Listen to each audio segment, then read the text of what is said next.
Du coup, on avait parlé C'est beau. du gavage. Alors, j'ai une histoire très triste sur le sujet du gavage. Je sais pas si vous étiez chez Shana quand on a regardé. En gros, c'est quoi? C'est en Mauritanie, c'est ça? Je vérifie le pays. Oui, c'était en Mauritanie.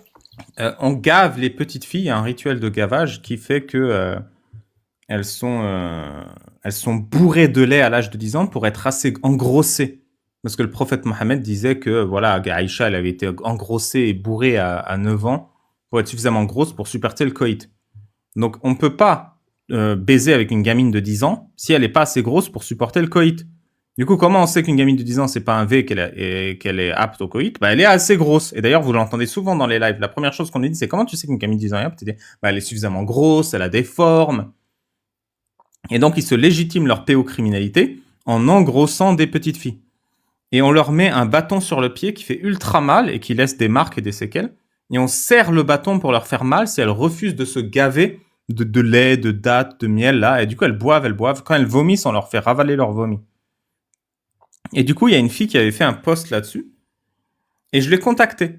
Et je lui ai dit, est-ce que tu veux bien elle a dit, après que j'ai fait ce post, il y a des dizaines de Mauritaniennes qui m'ont contacté et qui m'ont dit qu'elles l'avaient subi. Et je lui ai demandé, est-ce qu'il y en a qui veulent témoigner? Et elle m'a dit, aucune. Elles ont toutes peur de parler. Et du coup, ça m'a vraiment attristé parce que je me dis, ce système, il va perdurer tant que les femmes, elles s'émancipent pas, elles se battent pas. Et là, on va voir la vidéo où tu as une féministe, militante des droits de l'homme, Amintou Mintel Mokhtar, qui dénonce le gavage et la vente de médicaments au marché. Au marché, on vend aux femmes des hormones de croissance pour animaux, les femmes les petites de 10 ans. Et les hommes l'insultent et l'intimident. On va regarder ça après. Tu voulais dire un truc, Yakov? Ouais, c'est affligeant quand on parle. On dirait un truc, on dirait qu'on parle d'un truc historique qui s'est passé il y a 200 ans, il y a 300 ans, tu vois. Et ça se passe aujourd'hui. C'est- Et la base, c'est sans religion, tu peux pas atteindre un truc pareil, en fait. Tu peux pas atteindre une Jacob, justice comme ça, quoi. t'as dit un truc. C'est la première chose à laquelle j'ai pensé quand j'ai vu ce documentaire. Je me suis dit, mais merde, c'est en 2026 ça. J'arrive pas à le croire. Regardez, le C'est marché, c'est Ouais, ça. Hein. mais Il met son petit tapis par terre, il met ses médocs et il les vend comme ça pour des femmes qui veulent engrosser leur mère. Donc à la fois, c'est un système, c'est un business mafieux, mais à la fois, c'est aussi, il y a des complicités. Les mères sont complices. C'est les mères qui gavent leurs filles et qui les torturent pour qu'elles se gavent. non, mais c'est pour les protéger, tu comprends. Bah, c'est le même délire que la Elles puissent circoncision ou supporter l'excision ou le massage des seins. Tout ça, c'est des trucs où la mère, elle se dit, si je le fais pas à ma fille, c'est que c'est mal. Et c'est-à-dire que mes parents m'ont fait un truc mal et ils n'arrivent pas à accepter que leurs parents les ont trahis. Et du coup, ils reproduisent le schéma. Bah, c'est impossible. C'est impossible de se dire que c'est mauvais, sinon tu as subi la pire injustice de ta vie. Donc c'est forcément bon. Donc quand tu as été gavé et que tu es dans un système où de toute façon, dès que tu essaies de t'émanciper, regardez comment elle s'est agressée, là, je vais vous mettre la vidéo. C'est impossible. Donc tout le monde est complice. Je vous montre. Ils utilisent ça, c'est le dernier produit à utiliser parce qu'ils ont passé par d'autres produits, comme les capsules, comme le Niran, comme le Périactine, comme tout ça. Et donc c'est la même chose. Et pire encore, pour prendre des kilos, des hormones de croissance pour animaux. Ça c'est pour les animaux, vous avez vu la vache là, vous avez vu. Et tout ça, c'est vraiment la théorisation d'un système pédocriminel. Hein. Le fond de l'histoire, c'est de complexifier l'affaire pour faire oublier qu'on se tape des gamines à la fin. Et qu'on justifie qu'elles sont tapables parce qu'elles sont grosses. Le chameau, vous avez vu le mouton?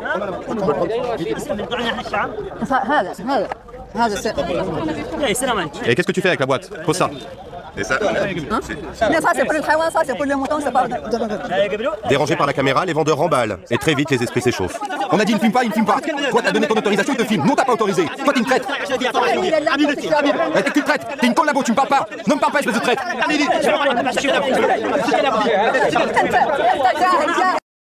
Voilà, il l'appelle collabo parce qu'il montre qu'ils vendent des médicaments pour animaux, des hormones de croissance pour animaux, à des femmes qui veulent engrosser leurs enfants. Et ça, c'est de la collaboration et de la trahison. C'est-à-dire que tu nous trahis notre système de valeurs justes. Collabo et traite, ça sous-entend notre système de valeurs justes. Et tu es en train de le trahir en faisant ramener des ennemis de l'intérieur qui vont nous empêcher d'engrosser des gamines et de les baiser. Ouais, mais ça en dit long, ça, Babal. Parce que sa simple réaction montre qu'il sait que c'est mal. Il montre qu'il sait que c'est mal.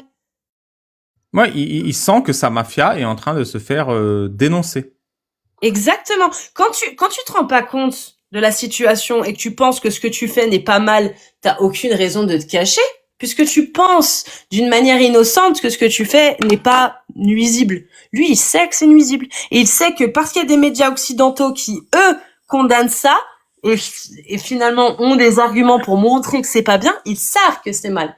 Ils savent. C'est un business, en fait, là, le gars, là, qu'on Ça, voit. c'est typiquement l'esprit tribal. C'est-à-dire qu'en fait, l'esprit tribal prend le dessus et il n'y a plus de notion de bien et de mal. Il n'y a que la notion de protéger notre tribu, protéger notre camp contre les autres camps.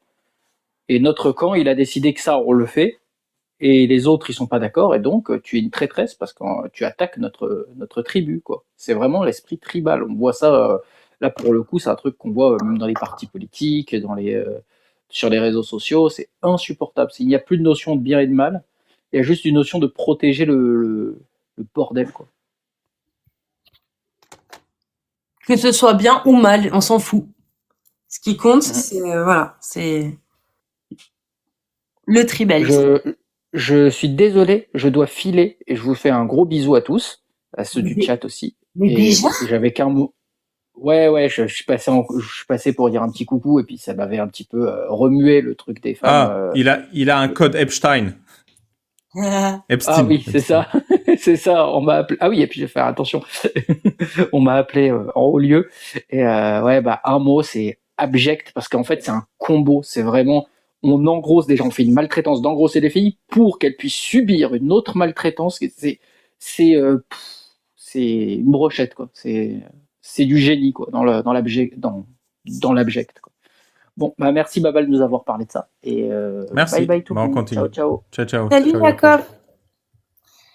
Et tu vois, Babal, quand on voit des trucs comme ça, je suis désolée, hein, mais il y a un problème. Si vous pensez que Dieu, tel qu'il est écrit dans la Bible, dans le Coran, dans la Torah ou peu importe, existe, quand vous voyez ça, ouais, franchement, c'est incompréhensible.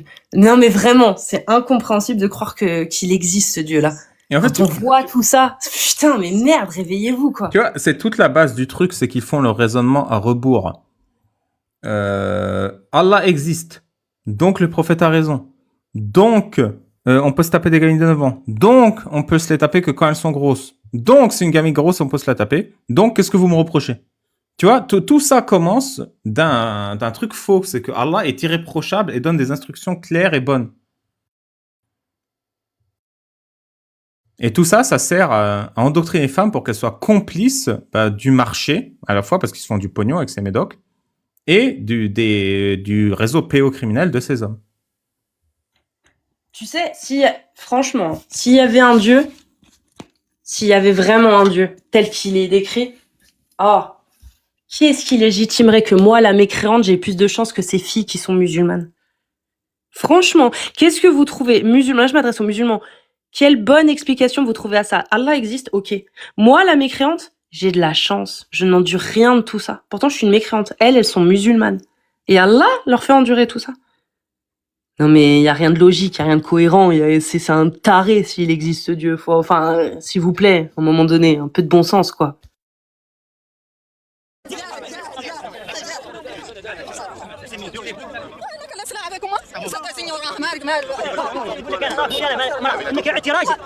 Hey, t'as oublié que t'es qu'une femme? Tu te prends pour un homme? Hey, c'est ça l'image que tu donnes de ton pays? T'as oublié que t'es une femme, tu te prends pour un homme, et c'est ça l'image que tu donnes de ton pays. Voilà, défendre les droits des femmes, c'est donner une mauvaise image du pays. Alors que le pays, déjà, il a une mauvaise image de lui-même. Elle est dans un bidonville. Les mecs vendent des médicaments pour animaux, pour engrosser les filles, à même le sol. Et tu te prends pour un homme. Mais l'image du pays, c'est toi qui méprises les femmes, qui méprises les petites filles. Alors, vous voyez qu'encore une fois, ils inversent et aliènent totalement les valeurs. Elle veut que son pays progresse. Et pour progresser, il faut faire un constat, parfois même un constat amer. Bravo à cette dame. T'es qu'une traître! Espèce de chienne! Tu veux quoi? Tu veux salir le pays? Tu montes ça à la télévision? Tu souilles la Mauritanie! Même s'il en faut plus pour impressionner Aminetou, mieux vaut en rester là pour cette fois-ci. Aucun regret pour elle, elle a réussi sa démonstration. Ça continue comme ça, les gens sont en train de vendre ce truc-là pour tuer les gens. Voilà, tu as vu les moutons sur ça, les vaches, les chamelles. Mais les femmes prennent ça et ça les rend malades. Elles deviennent folles. Parfois, elles grossissent d'une drôle de manière jusqu'à ce que les yeux rentrent, on ne voit plus rien et elles terminent par mourir. En tout cas, vous n'avez pas peur, hein? Non, moi, Vous avez même devant les hommes, vous leur tenez la bien tête sûr. haute. Pourquoi j'ai peur des autres? Je n'ai pas peur des autres. Quelle belle Voilà, gosse. dis-leur. Dis-leur, madame, t'as pas peur, tu les emmerdes, dis-leur. Purée, ça fait du bien de voir des femmes courageuses comme ça, mon Dieu, ce que ça fait du bien. Elle préside l'association des femmes chefs de famille. Ah bah, elle a des couilles, hein. Ah ouais, de ouf. Adolescente, elle est plusieurs fois arrêtée par la police, née dans une famille de noblesse mort, fratrie de 8 enfants. Elle fréquente des marxistes à l'âge de 13 ans. Elle prend fait et cause pour les esclaves de sa famille et les incite à fuir. Mais oh là là là là, sa famille avait des esclaves et la meuf, même à 13 ans, elle sait déjà qu'il ne faut pas d'esclaves, quoi. Donc je vous Mais rappelle c'est- que l'esclavage est légal en Mauritanie, hein. Et il est même institutionnalisé. C'est-à-dire que c'est des castes. C'est-à-dire que c'est des familles qui sont esclaves depuis des générations, des dizaines de générations et même plus, hein. C'est une habitude. C'est totalement démocratisé. À 15 ans, elle épouse un journaliste pour échapper à sa famille. Le mariage dure 9 ans, mais elle ne résiste pas à ses engagements politiques. Elle est mère d'une petite fille. Elle aura ensuite 3 autres enfants de 2 autres mariages de courte durée. Exclue de l'école, elle doit se cacher et héberger chez des haratins. Elle vit de petits boulots, vendeuse de cigarettes, standardiste, assistante sociale, puis participe à un programme d'aide financé par les Qataris. Elle est licenciée. Oh là là, vous n'êtes pas prêts.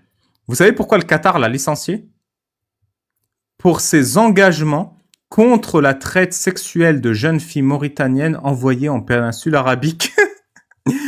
Elle est licenciée parce qu'elle combat le proxénétisme qatari. L'État Qatar la licencie parce qu'elle combat le trafic de petites filles envoyées comme esclaves sexuelles au Qatar. Ouais. Bah oui, au Qatar, il y a l'esclavagisme, il y a l'esclavagisme et la prostitution, entre guillemets, quoi. Des esclaves, bien sûr. Bien sûr. C'est pour ça, là, tous les gens, là, au Qatar et à Dubaï et compagnie qui font les marioles. Mais en fait, ils se rendent pas compte que leur sécurité et toute la richesse qu'ils ont et dans l'opulence dans laquelle ils vivent, c'est grâce à toutes ces horreurs, hein. Ils s'en rendent même pas compte, hein. C'est ouf. Bref, désolé, Non, t'as raison. Elle s'appelle Aminetou Mint El Mokhtar. En 91, lors de massacres contre les minorités noires, elle est de nouveau arrêtée et torturée. En 99, elle crée l'association des femmes chefs de famille qui dispose de milliers de membres de plusieurs centres d'accueil destinés aux enfants, aux femmes et aux victimes de l'esclavage. En 2014, une fatwa est lancée contre elle par l'imam d'un courant islamiste radical mauritanien dénommé Ahbab el-Rasoul, les amis du prophète. Ah non, Mais what? ah non, je suis désolé. Ahbab el-Rasoul, c'est les chéris du prophète. Ahbab el-Rasoul, c'est les amoureux maladifs du prophète. Tu sais, Ahbab, c'est Habibi. Habibi, c'est pas ami. Non, c'est Habibi, c'est mon Ouais, bébé. c'est les petits bébougnous du Rasoul. Voilà. Pour avoir pris publiquement la défense d'un blogueur issu de la basse caste des forgerons, donc il y a des castes en Mauritanie, et accusé par ces islamistes d'apostasie, Mohamed Ould Cheikh Mketir. Elle se bat dans la deuxième partie des années 2010 pour obtenir une législation plus protectrice contre les violences faites aux femmes. Elle est à un moment incarcérée en 2020 pour son combat pour la laïcité avec d'autres personnes, dont Mekfoula Bent Barhim. Après avoir obtenu le prix des droits de l'homme de la République française en 2006, elle se voit décerner le 14 juin 2010 des mains de la secrétaire d'État américaine Hillary Clinton une distinction pour son combat contre l'esclavage. Ouais, c'est une héroïne, quoi, en fait. Elle a reçu la Légion d'honneur française. C'est clairement une héroïne, cette meuf, hein. Ça change de ce qu'on a en France. Excusez-moi, bon, c'est pas le même rapport, mais enfin, waouh. Elle est Waouh. solide, hein. Elle est solide de ouf, hein. Donc le contexte. J'aimerais parler du gavage des filles en Mauritanie. On appelle cette pratique le blouh, Contrairement à ce que beaucoup veulent croire, ce n'est pas une vieille pratique du passé, ça existe encore aujourd'hui dans notre pays. Il s'agit d'un gavage forcé de filles, de très jeunes filles, dans le but de les faire grossir afin qu'elles deviennent mariables. Du coup, ça c'est encore une fois, c'est l'exemple du prophète Mohammed. Aïcha a été engrossée par sa mère parce qu'à 8 ans, il voulait la baiser, mais elle était malade, elle perdait ses cheveux. Donc elle a fait bouffer des dattes et des concombres jusqu'à qu'elle devienne suffisamment grosse. Et le jour de ses premières règles, sa mère l'a soulevée et l'a donnée au prophète. Alors, tu feras gaffe, par contre, c'est que dans la langue française, engrosser, ça veut dire mise enceinte. Ah, comment on dit faire grossir quelqu'un là? Elle était gavée. Elle était gavée. Ouais, gavée. Il s'agit d'un gavage forcé de filles, de très jeunes filles, dans le but de les faire grossir rapidement afin qu'elles deviennent mariables. Concrètement, des fillettes peuvent être contraintes de boire des litres de lait chaque jour. En plus, le lait, ça donne la diarrhée, je crois.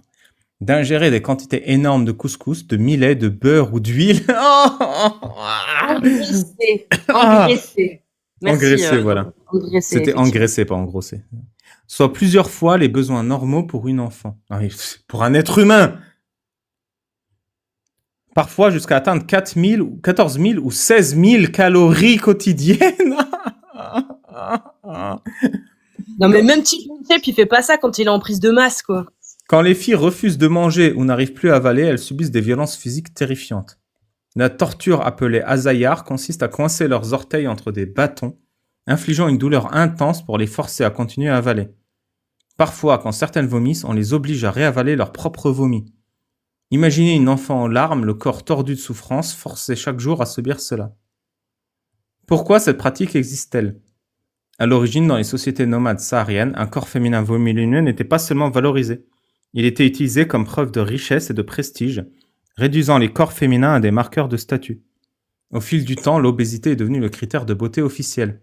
Seule une femme corpulente est considérée belle et mariable selon les attentes de la société. Eh ouais, des marchandises, Des objets. outils, des objets, exactement. Purée, ce que ça me dégoûte. Mais ce n'est pas qu'une question d'apparence. Le leblouh entretient le statut inférieur des filles en Mauritanie. Il est directement lié au mariage précoce. Bah oui, puisqu'elle doit être grosse le plus jeune possible. Selon l'UNICEF, plus d'un tiers des filles sont mariées avant 18 ans et un quart avant 15 ans. Il faut aussi dire clairement une chose, le leblouh n'a pas disparu. Il a reculé dans certains milieux urbains, mais il existe encore, notamment dans les zones rurales, et il s'est modernisé. Des filles et des femmes sont désormais contraintes de prendre des médicaments à base de corticoïdes, des stimulateurs de l'appétit ou des hormones de croissance, pour atteindre plus rapidement le corps désiré, car la pression familiale et sociale continue d'exiger qu'elles grossissent. Surtout, il n'existe toujours pas de loi spécifique en Mauritanie qui interdise explicitement cette pratique. Elle n'est clairement pas nommée ni criminalisée. Les mecs, ils pratiquent l'esclavage, tu veux quoi? Ils vendent des petites filles en esclavage sexuel au Qatar. Hein. Mes pensées vont à ma grand-mère, dont les jambes portent encore les marques du azayar. Je pense à toutes ces filles qui ont perdu la vie à cause de cette horrifique pratique, ainsi qu'à celles qui ont survécu pendant leurs blessures aujourd'hui, chaque jour. Vous voyez le bâton là, il lui serre les pieds et la mère appuie pour qu'elle bouffe. Si elle se gave, elle arrête d'appuyer. Si elle se gave pas, elle appuie et ça lui fait mal à la jambe.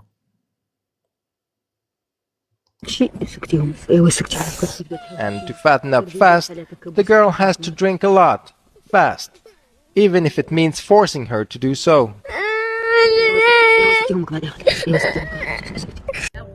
Monet and her friend Hindu are made to force down another 4,000 calories. Each girl has now eaten the equivalent of more than 20 cheeseburgers. Hindu's mum Fatima too uses her stick to make sure the girls keep going. How do you convince her to carry on? Si elle refuse de manger, je la tiens fermement et je lui interdis de voir ses amis. Si elle est trop forte, je l'attache. Do you not feel bad when you do this? Je me sens mal quand je fais ça, mais c'est pour son bien. Je suis sa mère et je l'aime. Je veux le meilleur pour elle. And Zahra. Voilà. Je peux l'attacher 1 ou 2 jours s'il le faut. Fatimatu, Breha, and Zahra are all under 10 years old. Les 3 petites filles ont moins de 10 ans. The Saida is expanding their stomachs with milk and couscous to permanently increase their D'abord, on étire leur estomac avec du lait et du couscous pour augmenter leur capacité à manger. appetites. Is this for each girl or do they share this? Elle dit, attends, c'est pour les 3? Non, non, c'est pour une, elles ont chacun ça. When the girls feel unwell, the feeder tells them to make themselves sick so they can keep eating. Quand elles vont pas bien, on leur dit de se faire vomir pour continuer à manger. Mais putain, mais Mais c'est inutile en plus. Enfin, c'est juste de la torture. c'est de la torture. Et tu sais, et c'est là qu'on voit qu'en fait, ça va bien plus loin. En fait, c'est vraiment systémique parce que cette mère-là, elle pense que c'est le mieux pour sa fille. C'est-à-dire qu'on peut même pas lui en vouloir à cette femme. Elle est conditionnée à faire ça en pensant que c'est la meilleure des choses. C'est tellement, tellement, tellement profond, en fait. C'est horrible. Vraiment.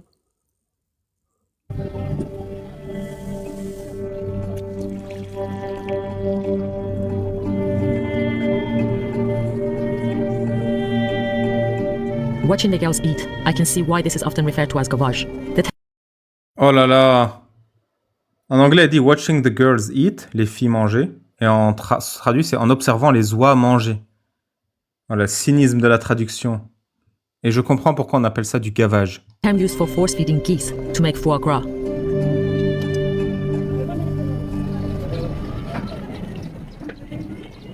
You okay? What's wrong, Freha? J'ai mal au ventre. Show me where it hurts. Oh. Have you been sick? Est-ce que t'es malade? Qu'est-ce qui fait que t'as mal au ventre? Putain, mais... Non, mais la cécité militante de ses parents. Are you still gonna make her do gavage? Is this normal? Is she gonna be okay? This looks like child abuse, but no law specifically forbids it. Fatimatu's dad Abdullahi tells me force feeding is good for her. Putain, voilà. Mais en plus, je vais être un peu terre à terre, là, mais en plus, ça marche pas. Le pire, c'est que ça marche pas. Elles sont toutes queues, même les daronnes, elles sont minces. Non, mais ça marche pas. C'est un fait. Non, mais tu sais, c'est juste un parasitage de la misère des pauvres. C'est un business comme un autre. Hein. C'est un mafieux qui vend ses hormones, qui est en train de juste de se faire un peu de pognon sur la... Tu sais, je dirais, c'est le cynisme. C'est pas du tout équivalent, hein, mais c'est le cynisme de la loterie.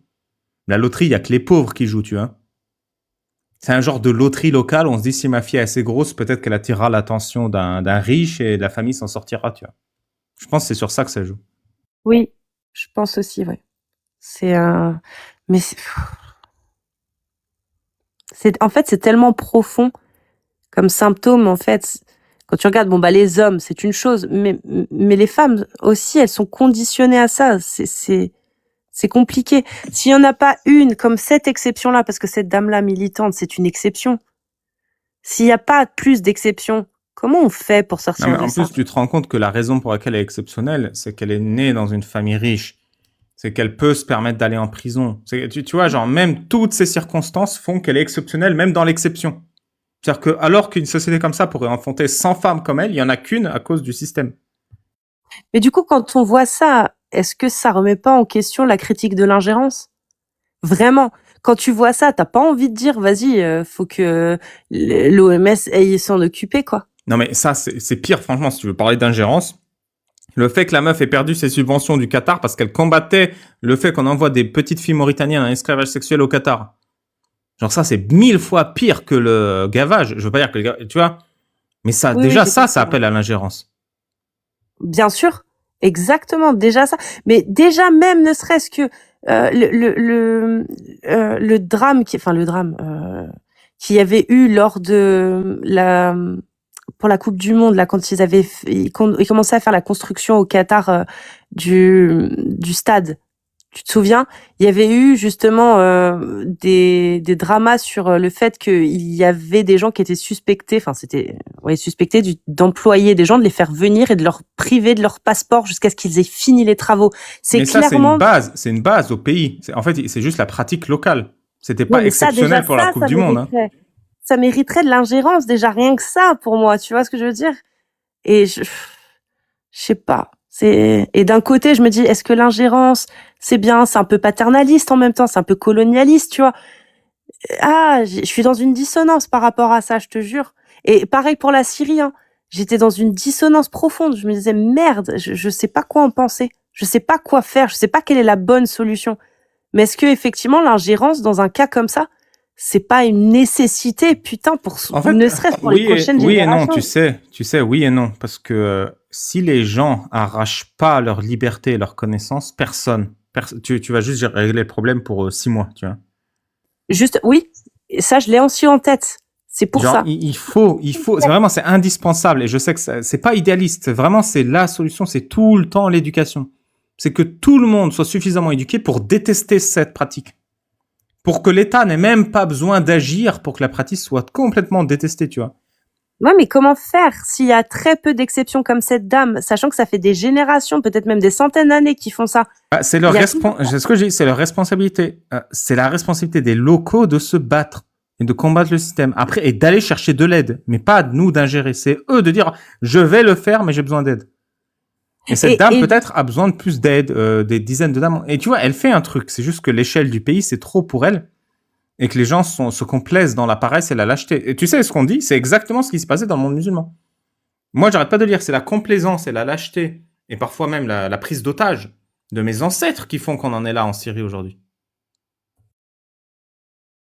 Donc, au final, ne serait-ce que d'être plus présent en soutenant ces dames-là comme cette femme-là, en étant plus présent et en ramenant peut-être des moyens, au final, c'est peut-être le meilleur des compromis. C'est pas une ingérence, mais c'est être quand même un peu présent et soutenir sans pour autant prendre des décisions. Et je pense aussi, moi je suis pour qu'on donne des noms. Parce que il y a des clés de voûte de ce système. Ils sont pas 150, tu vois. Et vraiment, ils sont 5 ou 6 à tenir le système et à influencer pour le meurtre des opposants. Tu vois, c'est ces gars-là qu'il faut humilier publiquement. Tu vois, le mec qui a mis une fatwa sur sa tête à cette meuf, par exemple, parce que il voulait abattre un forgeron local et qu'elle a refusé. Eh ben, ce gars-là, il faut l'humilier publiquement. Qu'il puisse plus se permettre d'appeler au meurtre de 2 personnes impunément. Ouais, mais combien des gens qui sont concernés donc dans ce pays vont le faire, tu vois? Combien sont prêts à le faire? Nous, quand je dis nous, des gens comme nous qui seraient peut-être prêts ou pas d'ailleurs à y aller pour aider, soutenir cette femme, oui, on est prêt à le faire. Mais combien dans le pays qui sont concernés réellement, directement? Tu peux pas simplement y aller et aider parce que la femme, de toute façon, se bat contre l'État. Donc l'État t'enverra en prison comme il l'a envoyé en prison, elle, pour lui punir de se battre contre l'État. Donc c'est l'État même, c'est la société même qui est malade. Donc toi, tu penses quelle serait une des solutions qui te semblerait la moins dommageable, on va dire plutôt?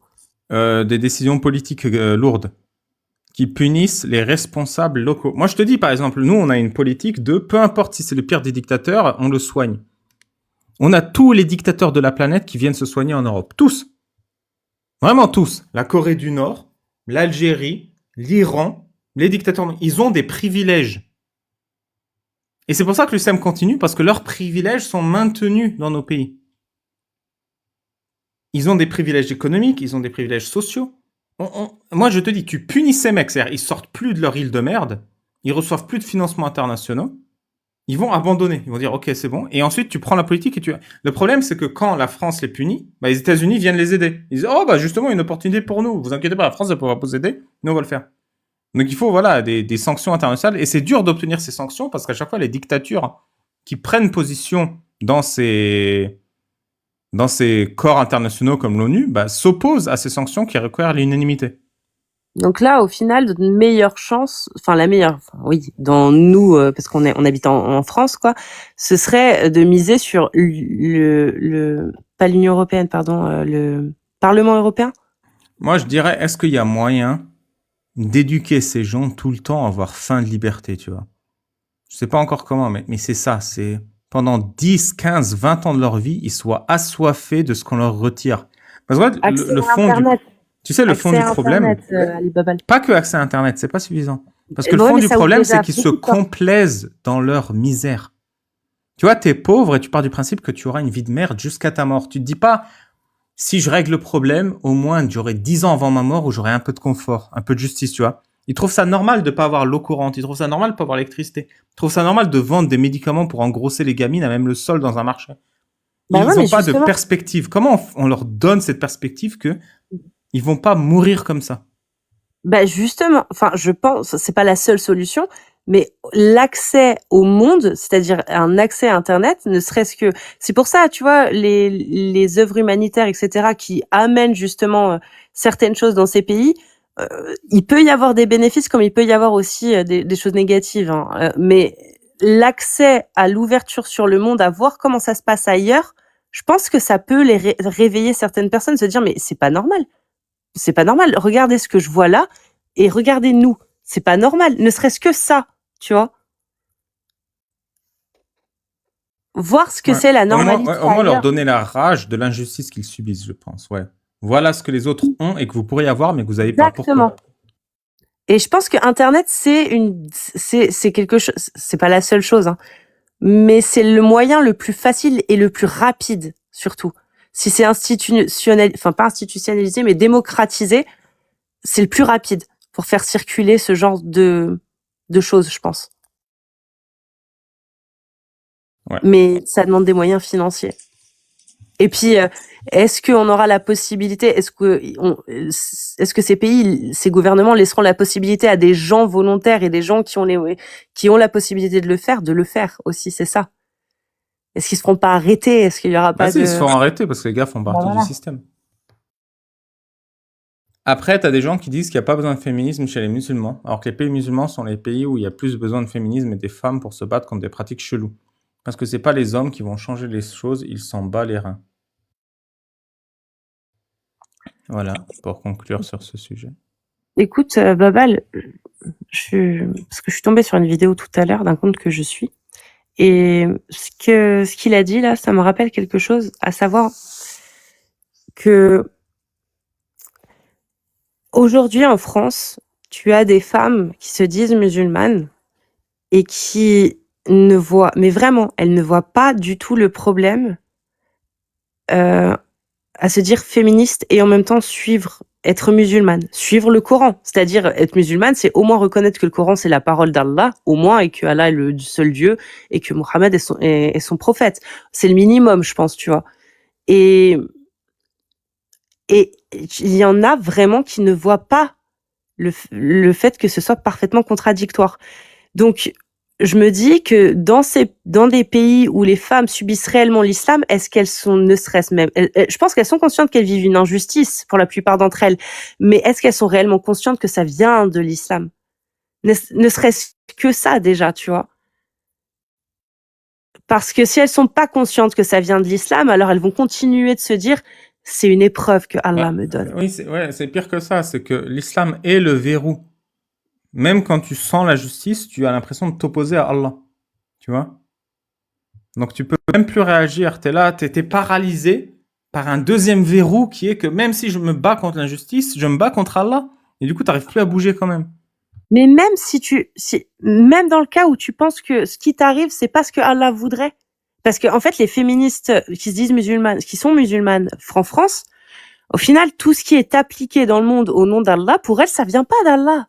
Non, mais il y Tu vois, a sinon, plus je que te dirais ça, parce plus que musulmane. c'est pas que ça, parce que c'est pas ça, c'est si tu tiens tête, même si c'est pas ce qu'Allah voudrait, bah tenir tête à tes parents, ça va à l'encontre des ordres d'Allah. Tenir tête à un homme, se prendre pour un homme, combattre un homme, ça va à l'encontre des ordres d'Allah. Donc en fait, les outils pour te battre aussi, c'était des outils qui nécessitent l'émancipation d'Allah et de l'islam. Tu vois, c'est pas que ça va à l'encontre de l'islam directement, c'est que les outils pour se battre sont des outils qui vont contre l'enseignement islamique qu'on t'a donné. Donc Ouais, tu dois mais remettre en cause toute ta personne en plus. Mais tu peux aller plus loin, Babal. C'est-à-dire que cette femme-là qui se retrouve dans cette situation peut se dire, moi, je sais ce qu'est Allah. Mes parents ont mal compris, mes parents se trompent. Moi, je sais ce qu'est Allah et Allah n'a pas demandé ça. Parce que c'est pas ça qu'Allah demande, parce qu'elles ne sont pas conscientes que c'est réellement ce qu'il y a dans les textes. Tu vois où je veux en venir? C'est-à-dire qu'à partir du moment où tu arrives à ce stade-là, bah, au final, tu n'en veux pas à Allah. Tu crois toujours en lui, parce que toi, tu penses que tu as compris mieux que tes parents et mieux que les autres ce qu'est Allah. On le voit régulièrement sur les lives. Tu vois régulièrement des gens qui pensent avoir mieux compris que Tabari, mieux compris que le imam qui dit, ou que Tariq Ramadan. Il y en a plein. Enfin, c'est pour ça, je sais pas. Excuse-moi, je suis peut-être allée trop loin.